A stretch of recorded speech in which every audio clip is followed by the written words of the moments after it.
Good morning. Welcome to the First Religious Society Unitarian Universalist in Newburyport, Massachusetts. My name is Dawn Pelletier, and I am delighted to be your worship associate this morning. Welcome to everyone, and especially to any visitors that we have today. This morning, we are honored to welcome Dr. Sandra Petrulionis to the pulpit. Dr. Petrulionis is Distinguished Professor of English and American Studies at Pennsylvania State University in Altoona. Her books include To Set This World Right, The Anti-Slavery Movement in Thoreau's Concord, Thoreau in His Own Time, and the Oxford Handbook of Transcendentalism. She is also the director of NEH Summer Institutes in Concord on the theme of transcendentalism and social reform. She is currently working on a biography of author, reformer, and editor Thomas Wentworth Higginson, who you may know was the fifth minister of this congregation, serving here from 1847 through 1849.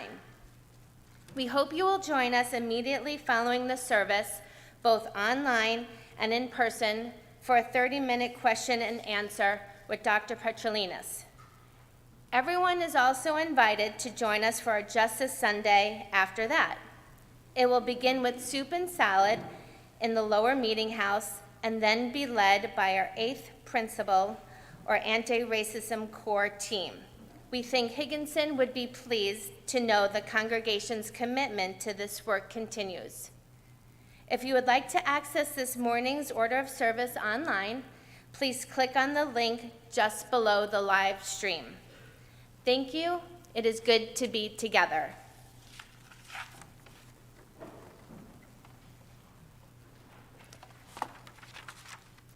Our call to worship this morning are words of William Henry Channing, taken from his discourse delivered at the ordination of Thomas Wentworth Higginson on September 15th, 1847, from this pulpit. Let us therefore be neither over-wise nor under-wise, neither hasty nor tardy, but liberal, tolerant, and full of hope. Let us show gratitude to the past and justice to the future by prompt fidelity and unwavering patience, exaggerating nothing, despising nothing. Let us discharge the function allotted to our times, gladly sharing its trials, calmly stemming its conflicts, joyfully assured that good is growing. You are faithfully called to worship.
Please join me in the reading of the chalice lighting.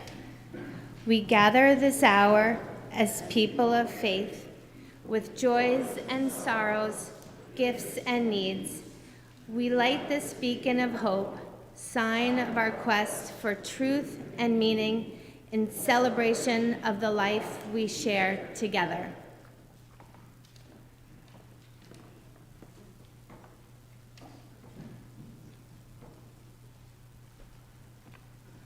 Each week, we also light 2 candles of peace, representing 2 places on earth we lift up and remember as a sacred encounter with our world. We know that there are untold numbers of places on earth that need peace. These 2 we especially hold close in this service and through the week ahead. After each candle is lit, I will invite you to respond by saying peace, Sol, Shalom. Our first candle this morning is lit for Oakland and Half Moon Bay, California, and the 37 other places in our country where mass shootings have occurred since January 1st of this year. We pray for the families, the friends, and the communities who have lost no less than 69 people who've been taken by senseless gun violence. We will continue to work for the necessary reform in gun laws. And to this we respond, peace, Sol, Shalom.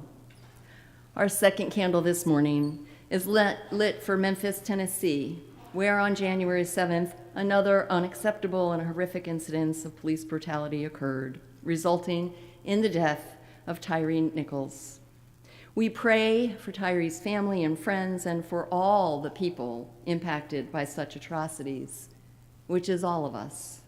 We affirm and we work for a world that organizes around the truth that Black lives matter. To this we respond, peace, Sol, Shalom. Please rise in body or in spirit. Let's join our voices together in our opening hymn, number 6, Just as Long as I Have Breath.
Please remain standing as we join our voices in our affirmation of faith, followed by the doxology. The words are found in your order of service. Love is the doctrine of this church. The quest of truth is its sacrament, and service is its prayer. To dwell together in peace, to seek knowledge in freedom, to serve humankind in fellowship, to the end that all souls shall grow into harmony with the divine. Thus do we covenant with each other and with God.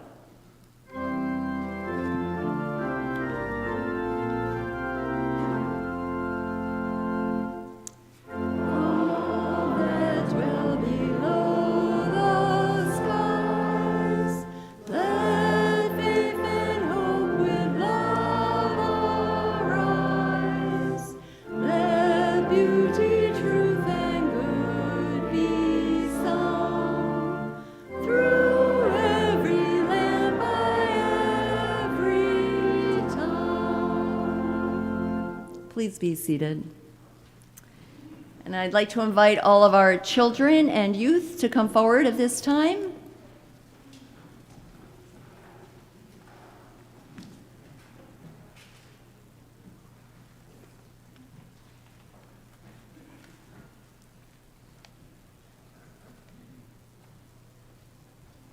Good morning. Hello, hello, hello.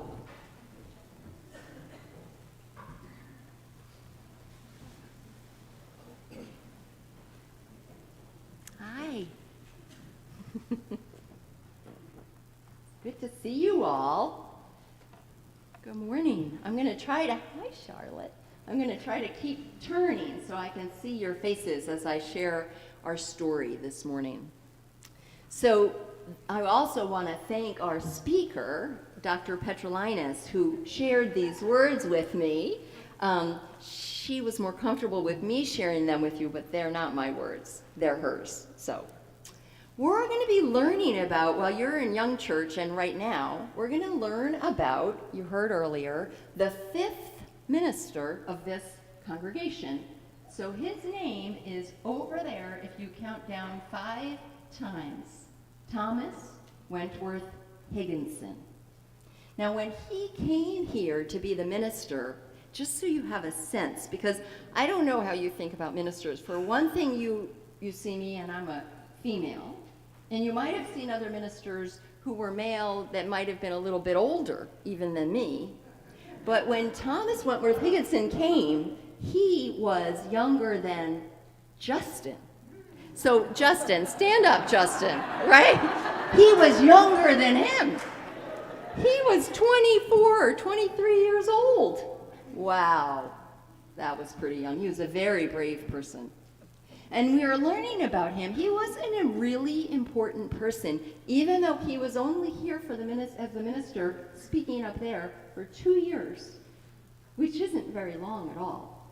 But he was very important for many different reasons. He's best known throughout the land for the work that he did to help end slavery in America. And that work was essential. But there are other things about him that are less known that our speaker has been spending a long time learning about. And I wanted to share just a little bit of those things with you now so that we can understand him as kind of a more full person, not just a minister. And although the work he did, again, to end slavery was so important, he had a lot of other things about him. He grew up in Cambridge, Massachusetts, and he was very smart. He entered Harvard College at that time, Harvard College, when he was 14 years old. 14!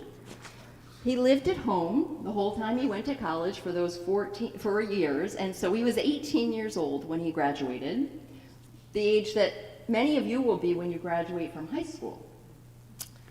He was born exactly 200 years ago from today, during a time when America was very different, and in some ways, not so different. But just like today, when people decided to protest about things that they thought needed to change, right? Like today you see and participate in and learn about here at church, and I hope other places, about climate change or better treatment of people who want to emigrate to the United States or have safer places to work. It was true then too. And he took groups that joined and tried to fix some serious problems around working towards women's rights and education, and especially the problem of slavery. He taught at a boys' school for a few years before deciding to become a Unitarian minister. And some of his comments about teaching are very similar to things that teachers might say today, except when he had to ask the principal to talk to the boys again to make sure that they understand they need to maintain their behavior. So he realized teaching really wasn't for him, and he decided to become a minister. You might call him today kind of a book nerd, but he also loved hummingbirds, and he loved to ice skate, and he took long hikes in the woods, And he enjoyed flowers and leaves, and he would press them into his scrapbooks. He was very close to his family, particularly to his mom. He had 9 brothers and sisters. He was the youngest of 10 children, and their father died, sadly, when he was very young, about 10 years old. He loved to write in his diary, which was really helpful because that's how we know a lot of the things that we're going to hear today. And over his life, now remember, at that time there were no emails, no cell phones, no text messages, anything like that. He wrote thousands of letters to people, friends, and especially his mom. Her name was Louise.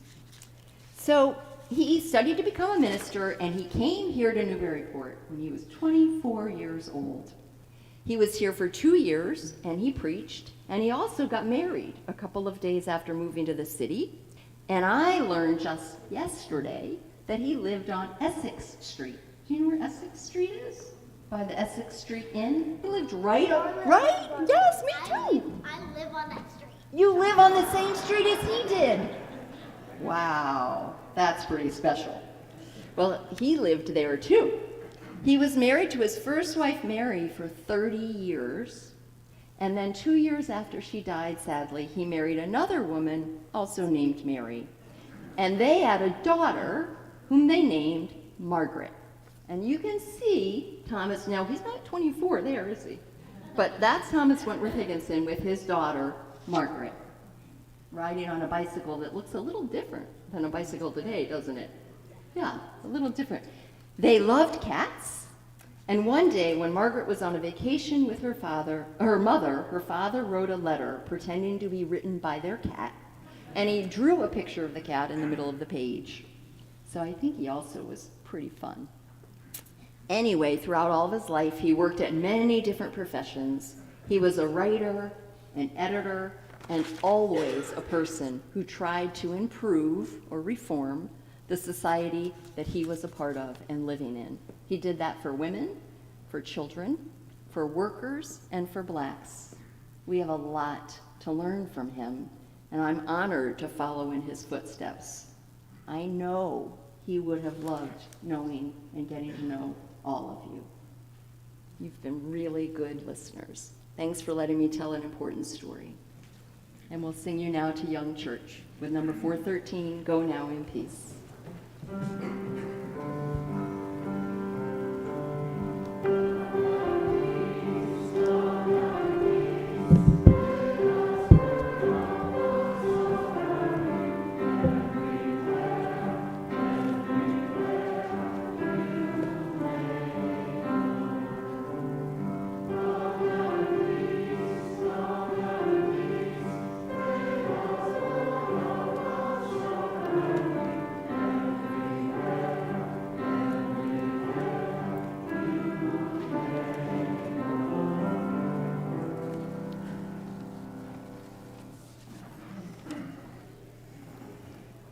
This is the time in our service when the offering will be gratefully received. The generosity of our community is an essential ministry that supports the work of the church both in Newburyport and beyond. Each week, 50% of the Sunday offering, not designated as a pledge, goes to a local community partner engaged in important efforts to transform our region. The January shared collection will support the Community Service of Newburyport Campership program.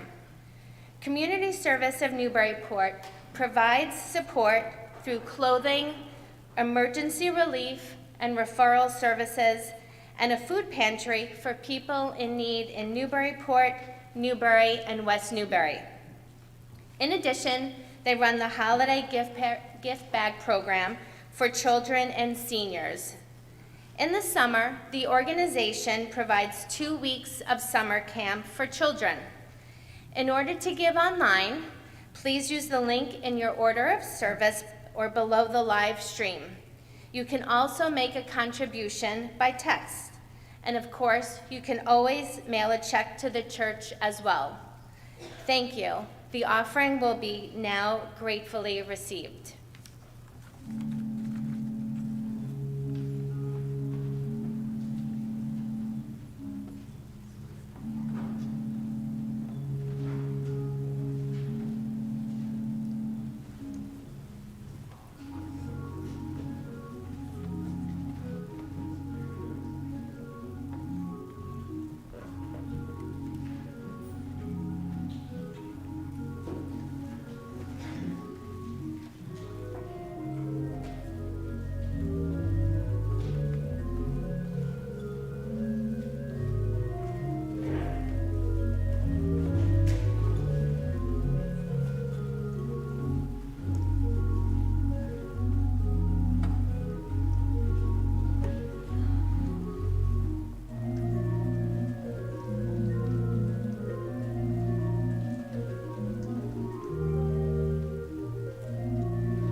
This is a time in our service where we lift up and remember the joys and the sorrows of our beloved faith community. Stephen Wolf Foster will be lighting candles as I read what has been shared with me in advance of today's service. This morning we light a candle of remembrance for Howard Fairweather, whose celebration of life will be held here on Saturday, February 4th at 2 p.m. We also light a candle of concern for Jeff Bard's mother in Pittsfield, Massachusetts, who took a fall and is now in rehab. We send her thoughts and prayers for healing and hold all of the family in our good and caring hearts. We light a candle of joy and share the good news that Maxine Steves is back home after recovering in rehab. And we thank Casey Swallow and others for your good care of her and the family and sharing of meals. Sisters, we light another candle of joy. Sisters Holly Gowan and Sardell and Heidi Gowan share their joy being new members here at FRS. Their faith and desire to be a part of such a special community of people brings them comfort, curiosity, and compassion. We also light a candle of celebration this morning that I'm offering that recognizes the beautiful connections and relationships that we all have that often we're not even aware of. Friday, I received a phone call, thank you to Ann Dodge and Chuck Kennedy, who let William Jackson Woodland Jr. know. So William called me Friday on the phone from the car, who will be watching this on tape later, from Hartford, Connecticut, to let me know that he is the great-grandson of Thomas Wentworth Higginson. And I couldn't tell who was more delighted, him or me, but we both just had this celebration of, he was so excited to know that we were doing this and wanted to make sure he could watch it. And of course, we've connected our speaker, Sandy, with him, and it's just joyous. It was a wonderful thing. So I believe and know that we all have those connections and that sixth degree of separation that sometimes it just takes a spark to reconnect.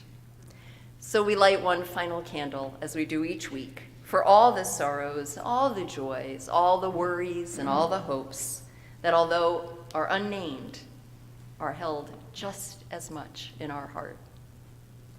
And I invite us now for our time of prayer and meditation to just take a minute or two, and let's gather ourselves, putting aside the busyness, the worries, the concerns, the hopes, and just sit in shared silence and contemplation.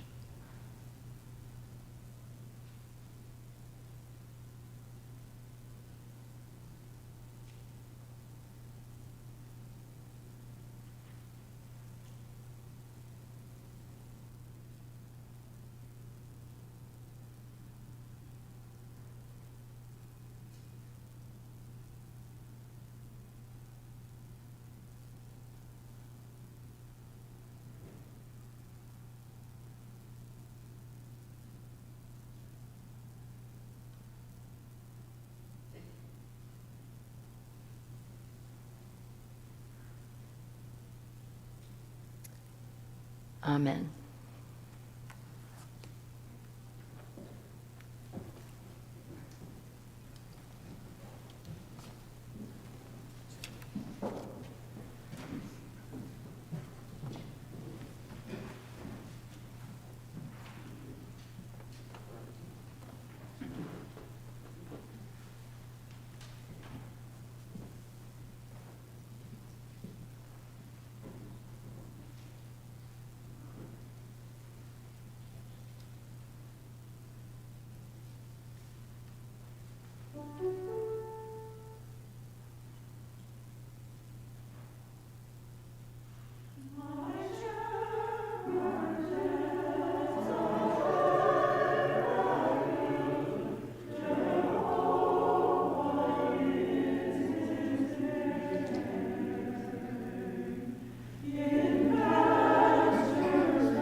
Our reading this morning is taken from Thomas Wentworth Higginson's well-known Thanksgiving Day essay. This was delivered to the congregation again from this pulpit 1 year after he arrived, and it was the sermon that eventually led to his resignation 1 year later. And all of what I say is a quote. I just want to say, remember, 24 years old, 25, I guess. We are entering on the 13th slave-holding administration out of a total of 16. Meanwhile, slavery exists with all its horrors. Already the slave power turns upon us and says, "You have chosen our candidate, knowing what we wanted him for, and now prepared to go on and give us new territory." Already is the newborn anti-slavery movement of the northern slave states beginning to pause at the prospect of a new slave market given by your compromise. The 3 millions of sufferers are destined to expand, perhaps to 4, and Massachusetts smiles on, secure in the possession of her tariff. Slavery to her is still a distant abstraction. Protection, bred alone, a present practical reality. Slavery a distant abstraction?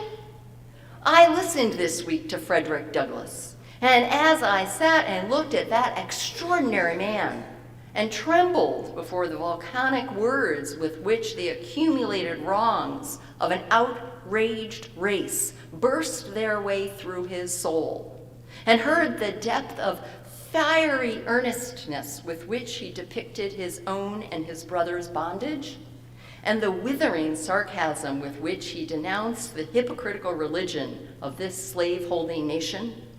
When I heard this and remembered that this man himself, body, soul, God-given genius and all, was himself once the victim of this terrible institution, all that 3 million were there still and more coming, I felt, good heavens, as if I were recreant to humanity, to let one Sunday pass in the professed teachings of Christianity and leave the name of slavery unmentioned.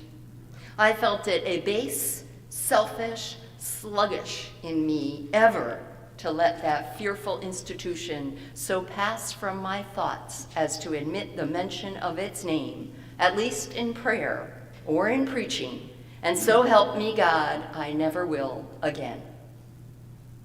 And when farther I thought of the position of this man among us, coming to us with his genius, his virtues, we presume he's speaking about the president, his burning eloquence, his sacred cause, this is Frederick Douglass, coming and going without enthusiasm, without applause, almost without a friendly hand to grasp his in sympathy.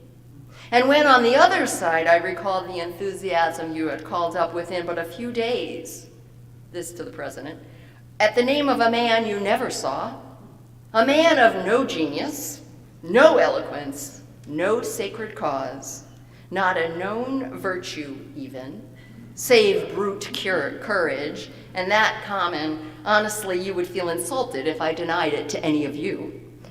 When I looked on this picture and then on this, I felt how low, how base our moral standard, and how thankful I should be that God had placed me where even my weak voice might be a gain to the cause of the oppressed against the oppressor. You call this fanaticism? I do not wish to be a fanatic, but I have no fear of being called so. There are times and places where human feeling is fanaticism, times and places where it would seem that a man could only escape the charge of fanaticism by being a moral iceberg. Here ends the reading.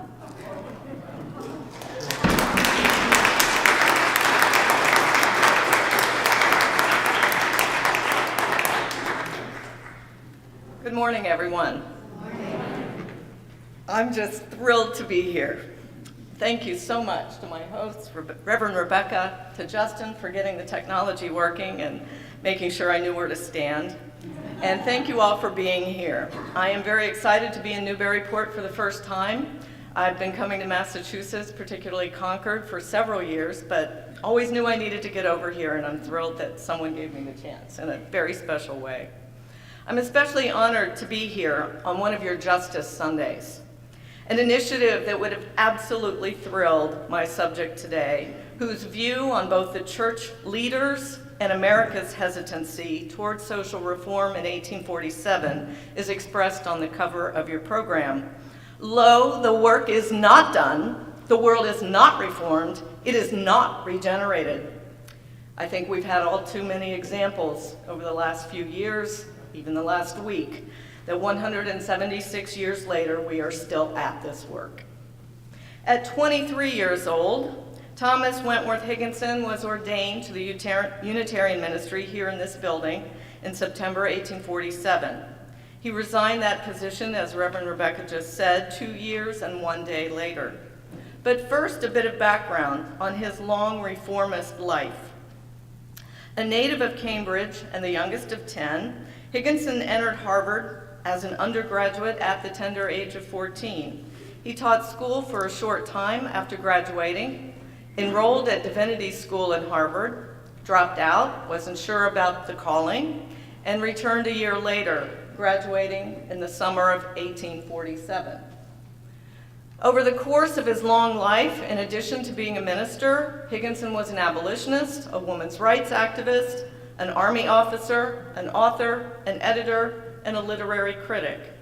Today, he is usually best known as one of the first co-editors, and it's important that we acknowledge that he did half the work and maybe less than half the work on the third volume with Mabel Loomis Todd, who rightly gets the attention on that title page. And that's of the poetry of Emily Dickinson. In addition to anti-slavery and women's suffrage, Higginson was active in a host of other reform movements: temperance, religious, labor, and near the end of his life, supporting the formation of the Intercollegiate Socialist Society with a young generation of writers: Upton Sinclair, Charlotte Perkins Gilman, Jack London. Notable moments in his life include being one of the ringleaders of a thwarted effort in 1854 to free Anthony Burns, gentleman in the top left, from the Boston courthouse where he was being held under the authority of the Fugitive Slave Law, which had been passed in September 1850.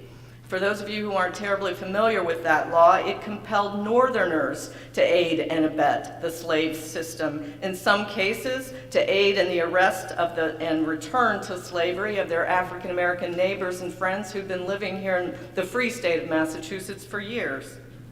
Higginson was also one of the so-called Secret Six conspirators of abolitionist zealot John Brown, he with the beard on the slide, whose famous raid, infamous to most, on the federal arsenal at Harper's Ferry in 1859 is still cited by some as sparking the Civil War.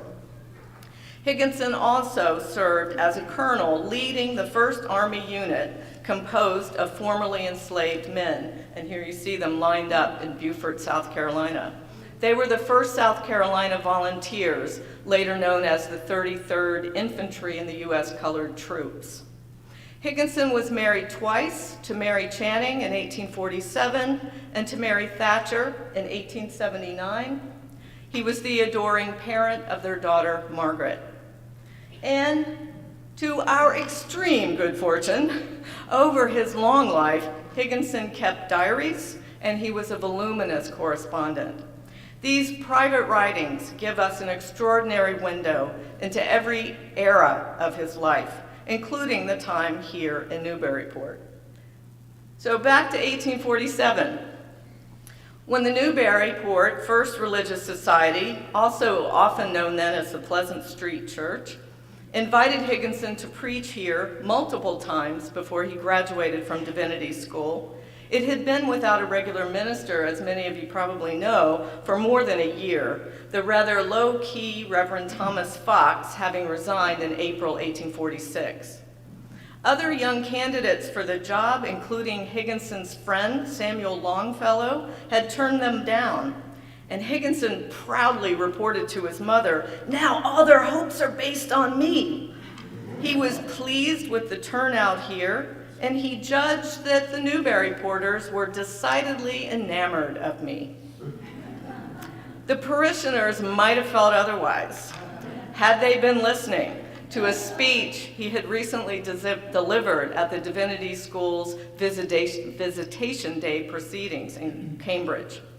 For the young generation of Unitarian clergy in the mid-1840s, reform and theology had coalesced.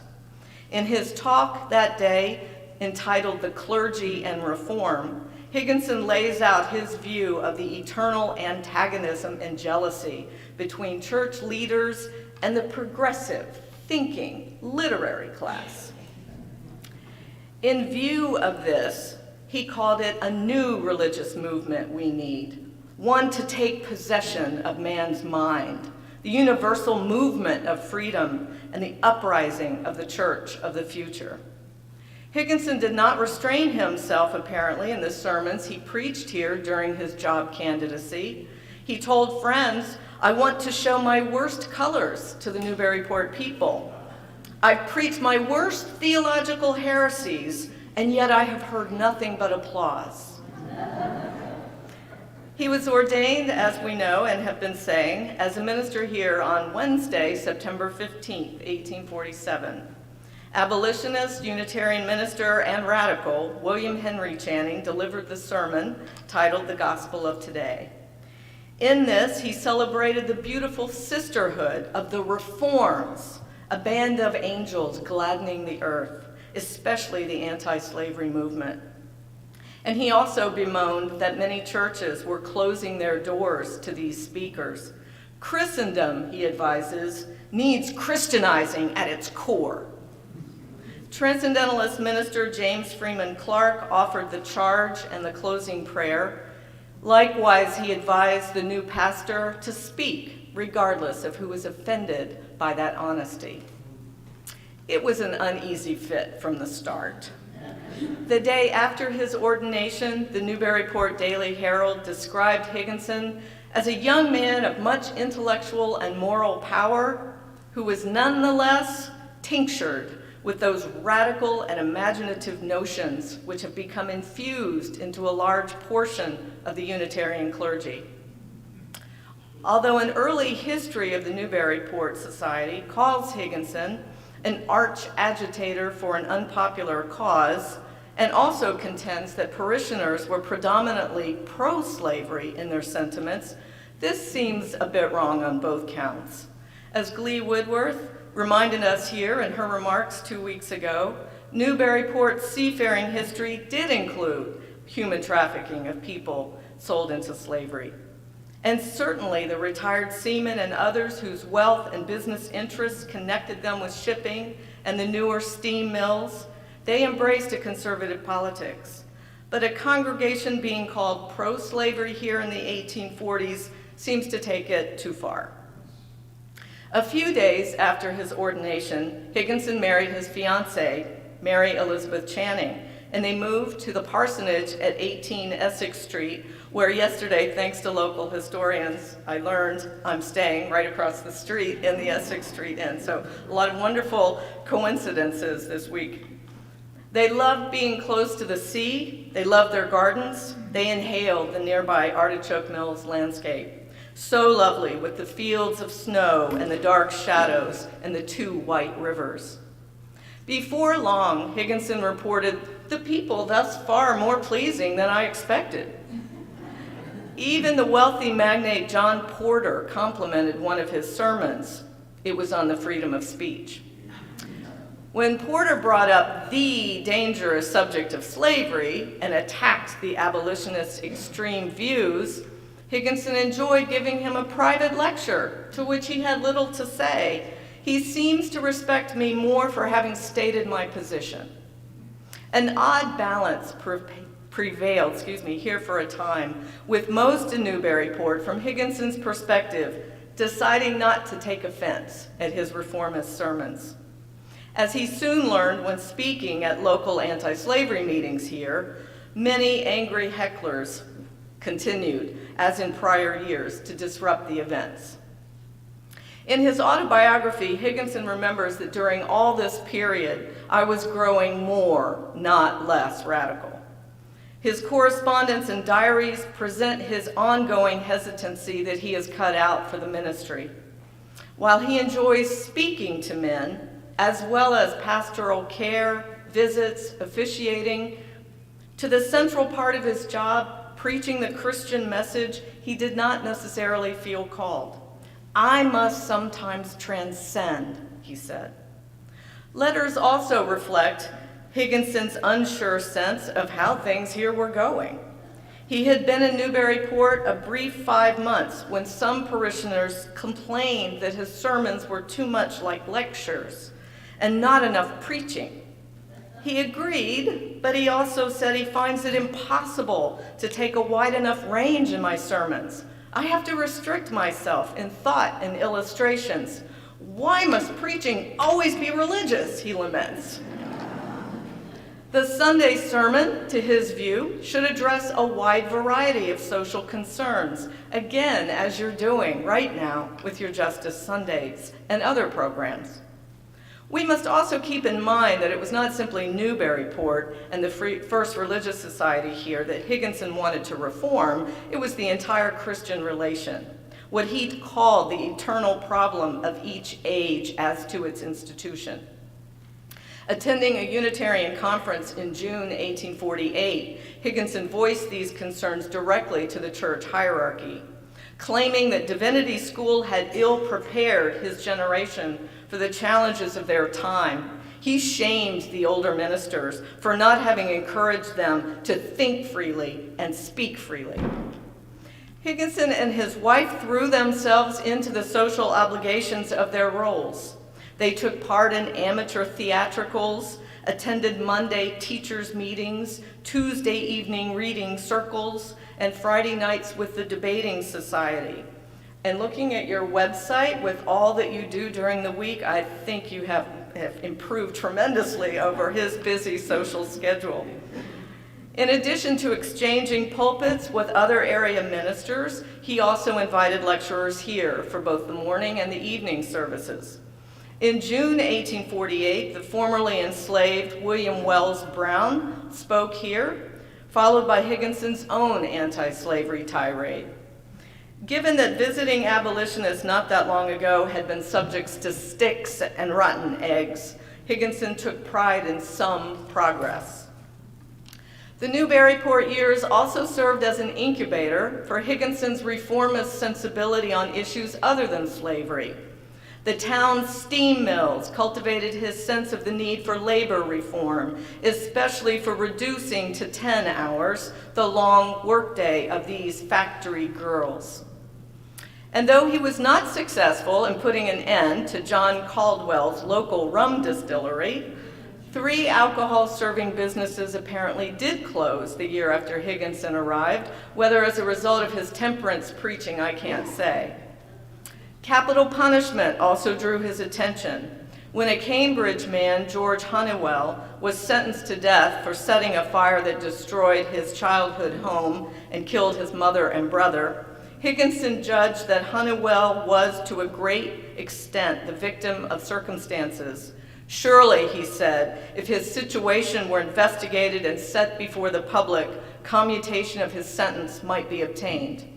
He met with the local anti-capital punishment society and agreed that, quote, the proper place for this poor man is a moral hospital. Higginson and others' efforts succeeded. Honeywell's sentence was commuted to life imprisonment by the Massachusetts governor a few months after his conviction. His lifelong women's rights activism was also well underway at this time. In December 1848, Higginson scolded the well-known poet James Russell Lowell for unfairly maligning transcendentalist author Margaret Fuller in his recent satire, A Fable for Critics. Being a woman, he said, Fuller has at every step in her literary career been exposed to insult and annoyance. She has dared to study, think, talk, and write, though a woman. Yes, of course, like any writer, Fuller is open to criticism, he acknowledged, but not to Lowell's undiscriminating, solely contemptuous criticism. His commitment to equality led Higginson in 1849 to oppose Ralph Waldo Emerson, whom he greatly admired, but who, along with Bronson Alcott, had recently proposed a new scientific, literary, and philanthropic club in Boston.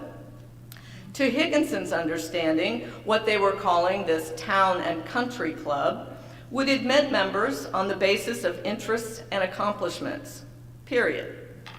To his dismay, Higginson heard directly otherwise from Emerson himself. Emerson had removed from the list of proposed members the names of the two women, including Elizabeth Palmer Peabody, whom Higginson had recommended. As Emerson explained it to Higginson in correspondence, the names of two ladies standing there upon our roll is quite fatal to the existence of our cherished club. Higginson thought that over for about 3 days before responding in writing that while he understands Emerson's position, he makes no apologies for what is clearly, quote, an unaccountable difference in our view. I want you to think about that for a minute. Stop for a moment. Appreciate this remarkable moment. Age 25, Higginson stood his ground against not only a man whose writings he had long admired, but against also a man who at this point is the most acknowledged intellectual in the country. Later that year, Higginson broached the possibility of proposing Frederick Douglass for membership in the Town and Country Club, feeling strongly about the precedent of admitting what he called colored persons. Neither Douglass nor other African Americans nor women became members of this short-lived club. The situation in Newburyport, as well as his own doubts, unraveled fairly early in Higginson's ministry here. At 6 months, he describes, the last 2 months' experience, perfectly prosperous as it has been, has yet fanned brighter a good many of my doubts. The more clearly I see, the more fervently I wonder to myself, to the new impulse that has come on in the world, the new dawning age of faith, the more I find everywhere ground of discontent in all our existing religious and ecclesiastical forms. Had I known beforehand what they would be and how oftentimes irksome, I think I should have never been permanently settled.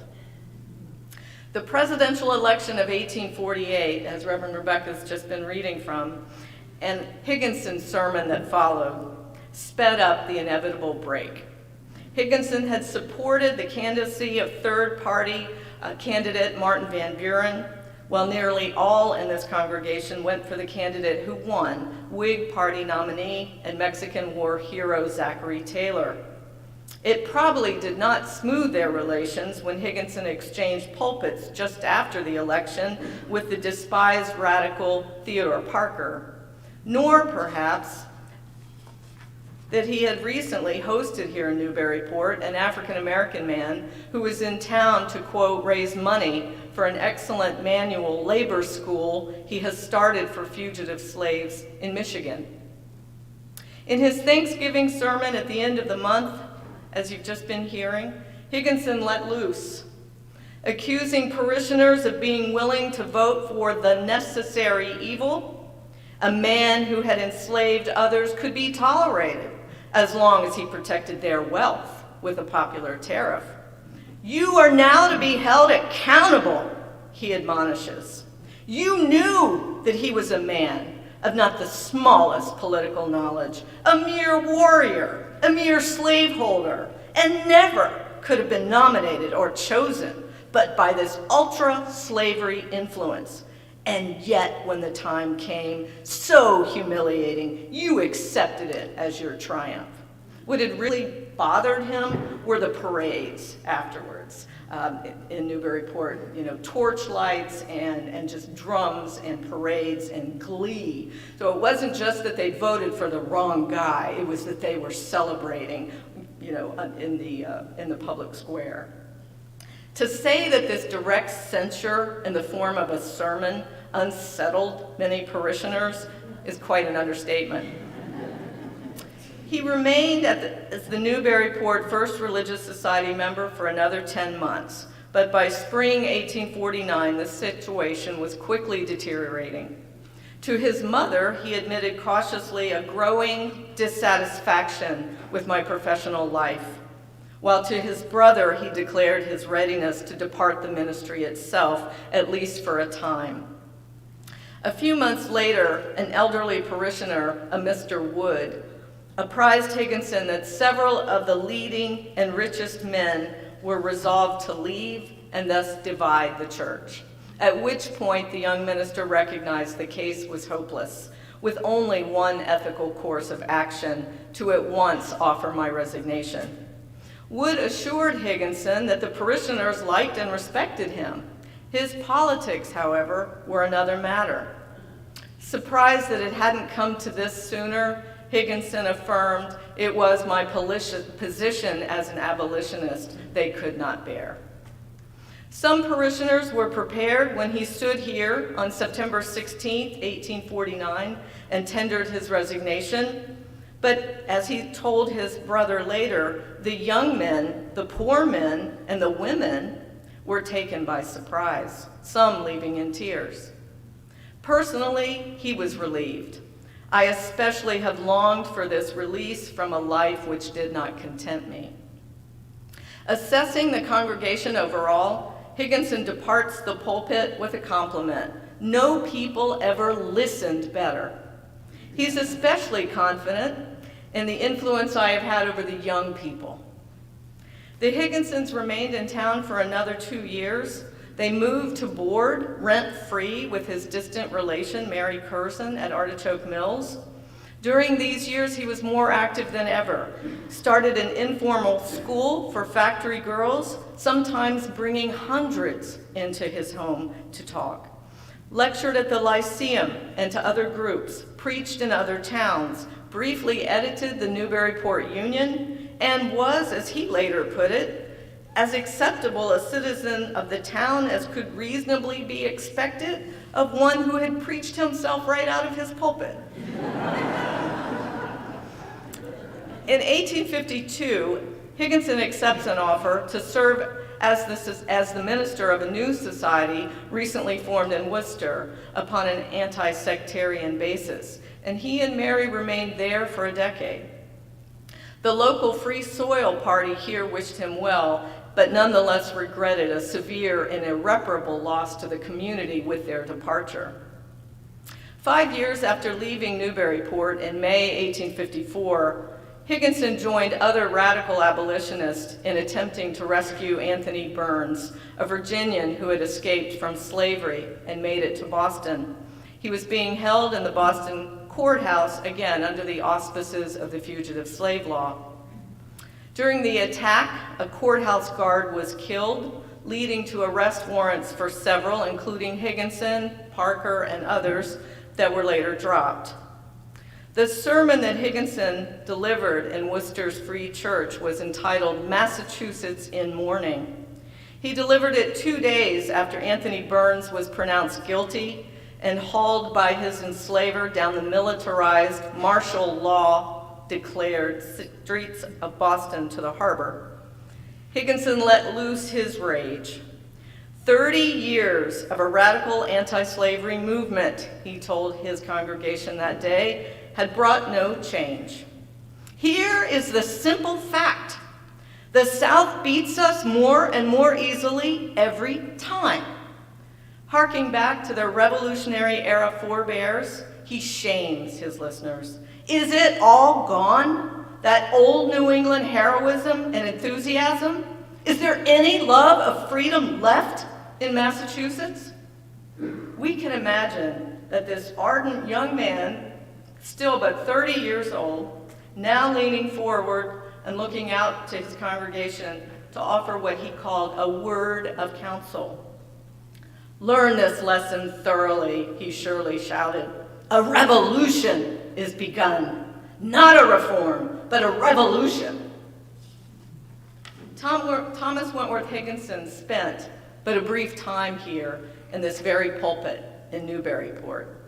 But you can be proud that they were 2 critical years that fostered this young minister's conviction and understanding of what it was going to take to bring an end to slavery in this country. Thank you.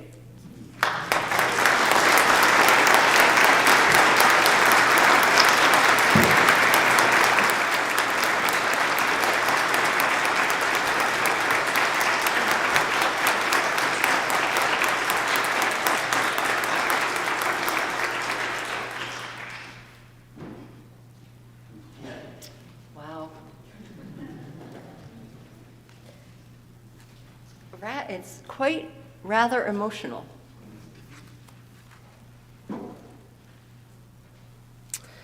I hope you'll all join right after our closing hymn in a question and answer period, both online and in person, asking whatever questions have come to your mind and heart about this important and remarkable history to which we are carrying now what comes today and tomorrow. I invite you to rise in body or in spirit. We're going to join in singing our closing hymn that is entitled, "The Past is Dark." Thomas Wentworth Higginson wrote this hymn right around the time that he came here to First Religious Society. It expresses both his understanding of challenges that humanity faced, while also expressing his hope for the future. In the language of his time, Higginson calls on the divine for guidance and support for people to meet the challenges of life, even when we fall short.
Please remain standing and join now in saying our unison benediction as dawn extinguishes the chalice. May the love which overcomes all differences which heals all wounds, which puts to flight all fears, which reconciles all who are separated, be in us and among us, now and always. As I said, I hope everyone who can remains for the Q&A and then for soup and work together downstairs on our future and our commitment to creating a beloved community committed to anti-oppression in all ways. My friends, as we embark from this place, from this hour, from this learning, may our hearts be moved, may our minds be both tethered to the past and committed to the future. May we know that the days we have are the days that we are asked to live, to make the differences we can, to see the ground we walk upon as blessed and holy, and to know that every choice we make that moves us closer to love, to faith, to removing anyone who is limited, lives in unsafe conditions. Everything we are called to do matters. Every action taken in faith, moving forward in love, and committed to justice sets us all just a tiny bit more free. Go in peace, my friends, and return again in great joy. Amen, and blessed be.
So if you're staying and you want to come a little closer, that would be great. We're going to move right into our Q&A. And if you're not able to stay, I would just ask that you move out to the vestibule, please, so we can begin.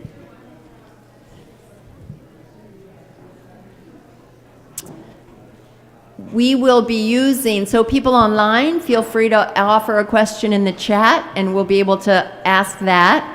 And we'll be using a microphone here in this sanctuary so everyone can hear, including those online. They'll need to have the microphone. So if you want to move a little closer, feel free. I know, just like the classroom, she says. And we're going to go ahead and get started so we can have the time, because we do have soup downstairs soon. So who would like to get us started with a question? Okay, I'm going to, we'll come right over to you in a moment. I'm going to start over here. If you come here.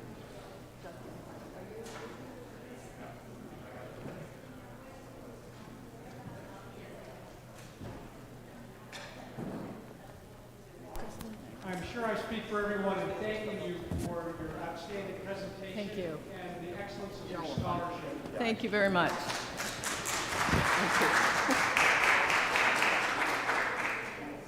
The question I have for you is, could you offer us any insights as to Higginson's experience during the Civil War? Yes. He did not stay with them during the course of the entire Civil War. He had been working with the Massachusetts unit, training, and hadn't seen any action at all when the offer came from General Rufus Saxton, I believe, in South Carolina. It was all part of the Port Royal experiment in Beaufort, South Carolina, Hilton Head area. And they had decided, when President Lincoln finally agreed that black men could serve as soldiers, as you all probably know from the Massachusetts 54th that was also being organized at that time. And he thought it over for a long time, but it was important to the South Carolina effort, at least in General Saxton's mind, that they have someone who had been a noted anti-slavery person lead this unit. And so Higginson took it on and went to, I think he arrived in Beaufort in South Carolina late in 1861, so the war had been under for several months. And he was pleased with what he found. Excuse me, it's 1862. I'm sorry, I have that. So the war had been underway for a year and a half. What he was most excited about was the fact that he was there in time for the ceremony they had on Emancipation Proclamation Day, which was January 1st, 1863. And so, of course, we have many wonderful accounts of where different people were, especially in the northern states on that day as it was read. But I really defy you to find a more emotional, lovely description than him standing there in a new unit that he's about to train. And watching, the faces of the African American men who were there, who just started singing in the middle of it, and his description of the rising roll and sound of their voices singing is just really beautiful. They trained. They didn't see action for several months, but he was very active in that unit's petition to be paid the equal salary with white soldiers that they'd been promised but were not getting. They were also given bright red trousers to wear instead of a normal uniform. And so he was part of and supporting those efforts to gain equality of just the simple soldier's pay and uniform, which finally did occur. Their first action, and he's described these in his book that some of you may be familiar with, Army Life in a Black Regiment. Those were also published as essays in the Atlantic Monthly in installments. Up the St. River, up the St. Mary's, up the Edisto, and up the some other river, which I'm forgetting. But they went on their unit to Florida, down the South Carolina-Georgia coast, primarily on reconnaissance raids, trying to free other enslaved people and bring them to South Carolina. And I mean, he did see action. I would say the wound might have been kind of the excuse for deciding he'd had enough in a way. He was in the Army for about a year and a half, and then that wound brought him back here. And he had recovered, but he really felt like it was time to move on. But at that time, I think there were also so many repercussions happening as a result of the assault on Fort Wagner, where so many of the 54th soldiers, including Colonel Shaw, was killed. that I think he was having a lot of second thoughts about that. But he was definitely on the edge of all that was important in getting that unit the attention and the publicity that it deserved. Because if it had not succeeded, if they'd gone on one mission that failed or something, the publicity would probably have meant the end of it, and President Lincoln would have just disbanded the effort, perhaps. But I love to talk about that subject. There are 2 or 3 great books recently on the Black regiments, including the 1st South Carolina Volunteers, so you definitely can find a lot of information about every day of what they did. What is the tariff we talk about? Boy, I hope somebody here in Newburyport knows the 1848 election better than I do. Apparently, Zachary Taylor had been pushed and brought into the support of a tariff on, in that year that was greatly wanted by the textile mills that were in town, not the steam mills, whose cotton, of course, was all coming from the South, and they didn't want the cheaper imported goods to come in without having a significant tax on them. So that had been a significant part of why the wealthy here went for Zachary Taylor. And that's what he was just, as she read from the sermon, and then I followed a few pages later, he was just not letting them have it. Barbara, here we go. Yes, a few years ago, there were mention of this former minister of ours, but you mentioned that his work is in the Army with the Black Regiment. One thing that I discovered by doing a little background research was that, in fact, he was very interested in the nighttime singing of the soldiers, because they were singing what we call spirituals, which were unknown to him, but he was so taken by them. He had a secretary who was apparently fairly well-educated soldier, to write down the word, or to have down the words of some of the spirituals that the soldiers were singing. Unfortunately, we don't know what actual tune they were sung to, because nobody was putting down tunes. But this was one of the first instances when the words of some of these Black spirituals were brought before the general public, because he had them, some of them published, and later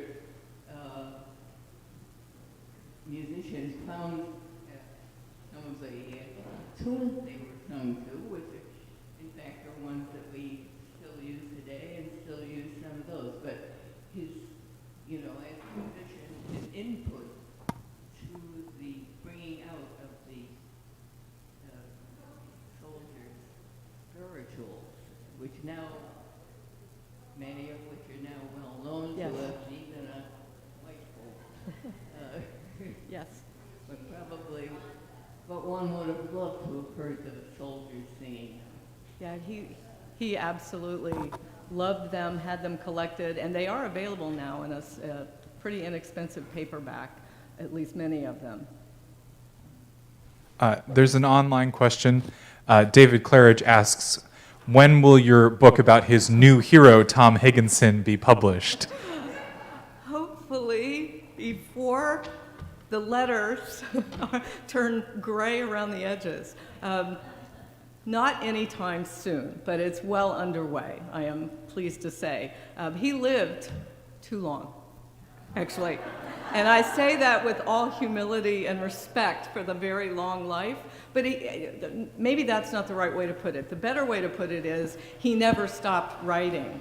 And so the correspondence just keeps coming in. I think that I have pretty much no one could ever have all of his letters collected, but I feel like I have the huge bulk of it, and then I find an institution whose, trunks and archives are only just now being brought into a semblance of organization where I can find them, and then there's more. And I welcome all of you, please, to check your attics.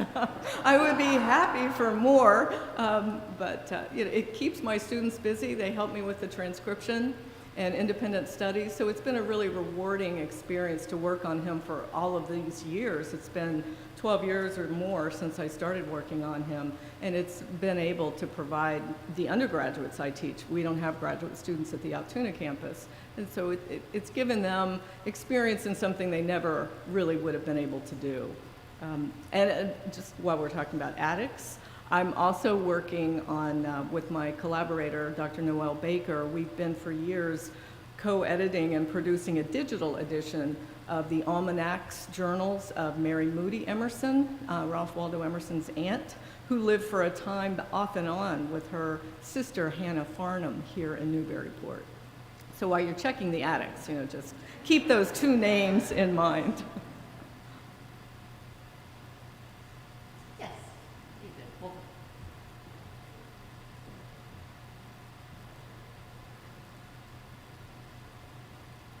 Hello.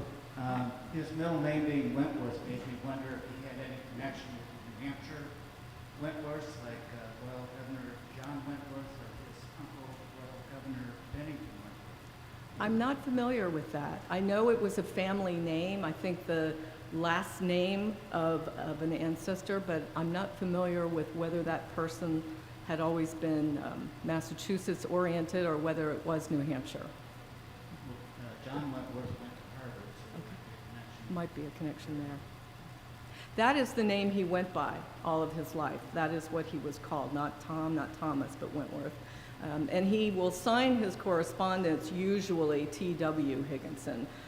I don't know if it's just to save paper and not write all of that. You can barely get his name in over here, Thomas W. It's quite a long one, but that certainly is what he went by with friends and family.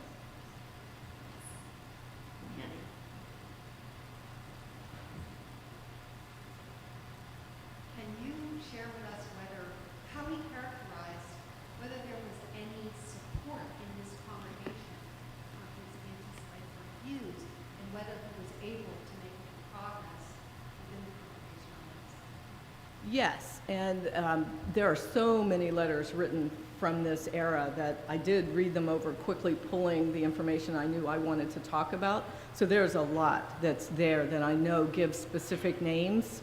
But that comment that I read where he expresses that the disappointment of his departure was felt most strongly by the women and the young people, that had to do with them having been the most interested in and supportive of his anti-slavery work here. So when he gave anti-slavery talks at the local lyceum, I can't remember which month it was, but it was early in 1848. There was an anti-slavery convention here, and Douglas, William Lloyd Garrison, so forth were here, and he spoke there too. And he was very pleased that he had already had, in such a short time, such an influence that a number of the parishioners were there, but especially the women. I don't know anything much about the Newburyport Female Anti-Slavery Society. Most of the local communities had organized one by then, and I don't see him in his letters singling out that group, but that's something you could look into as well, because those would have been the people working with him.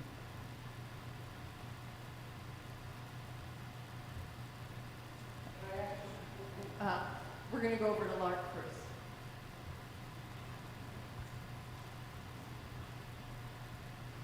Thank you for being here.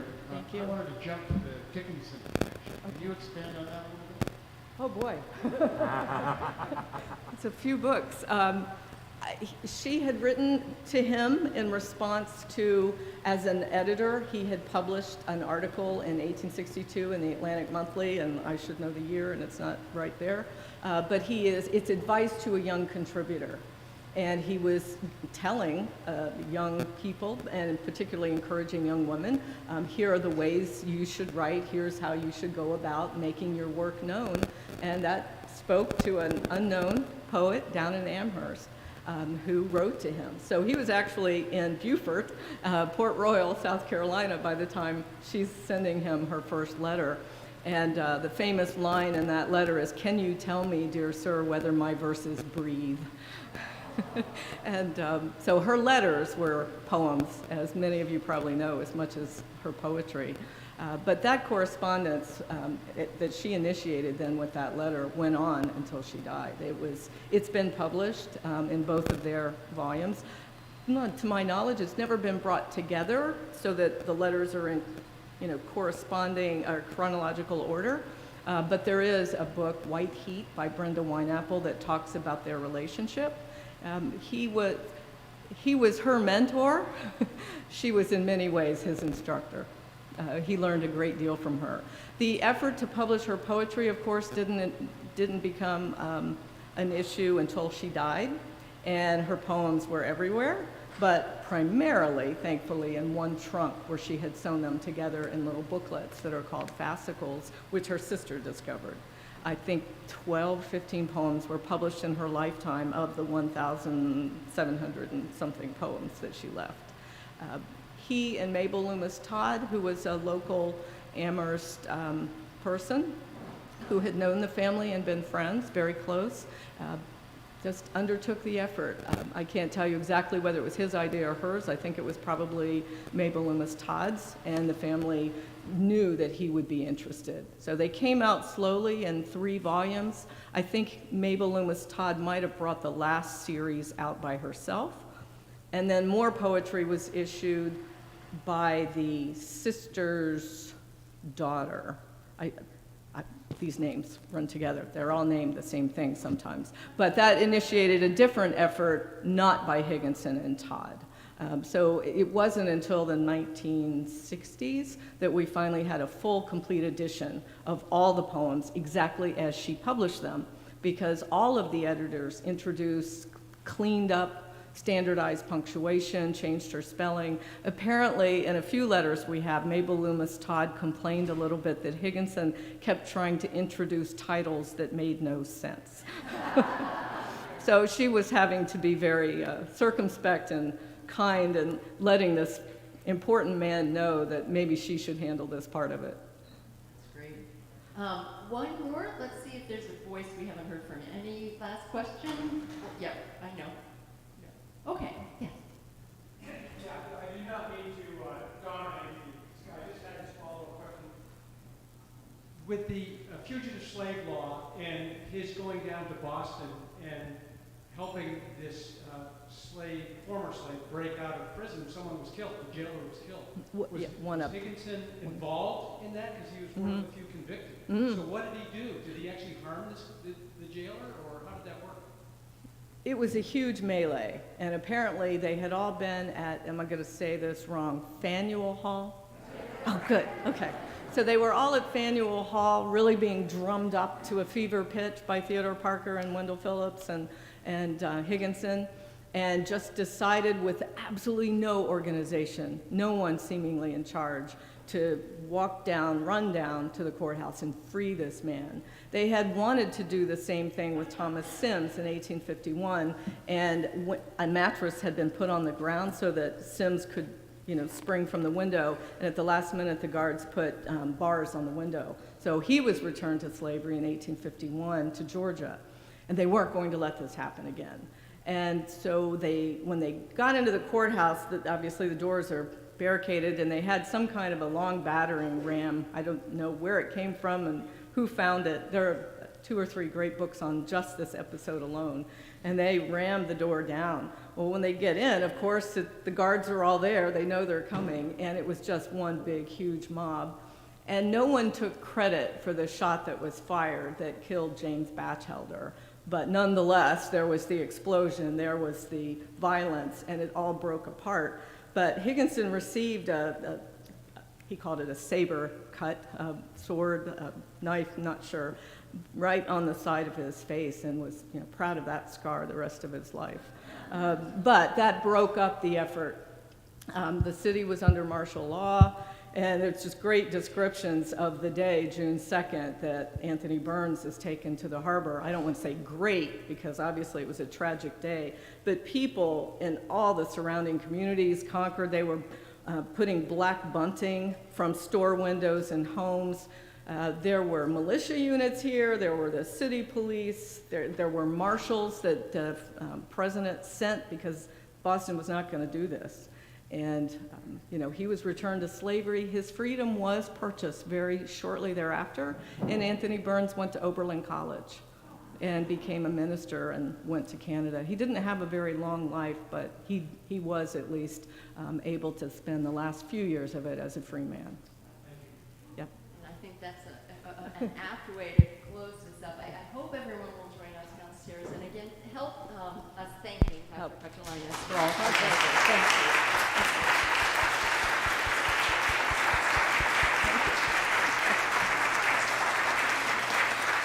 Thank you. Thank you.